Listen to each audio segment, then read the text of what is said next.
The left tells us that there's no such thing as the deep state, that there's no bias inherent in our intelligence community. This man was the head of the CIA. Clearly, he has some bias and prejudice against Trump. How do we reconcile those two things? Well, you can't. Look, he is, I consider his statement tantamount to sedition. I think John Brennan needs to consider what he did to prompt the so-called Russian narrative. My sources tell me that John Brennan did manipulate 5 sources to try to prompt the FBI to investigate the Trump campaign. This is all going to be trickling out over the next year, but the bottom line is this: John Brennan actually engaged in illegal collection activities against U.S. citizens without proper authorization.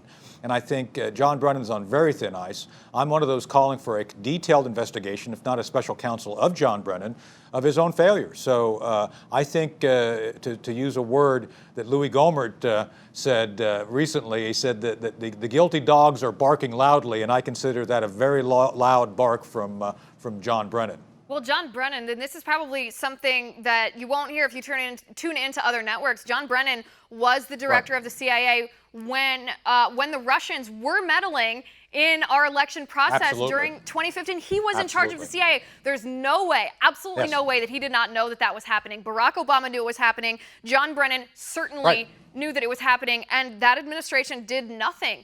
It's for this reason that I reject, and I think a lot of the American people reject, this binary option that Democrats and the mainstream media are giving to us, saying that you can either trust the intelligence agencies implicitly or you think Trump is a traitor for what he did. That's simply not the case. To your point, everything that we're now discovering regarding any Russian operations happened under the Obama watch. Your point is superb.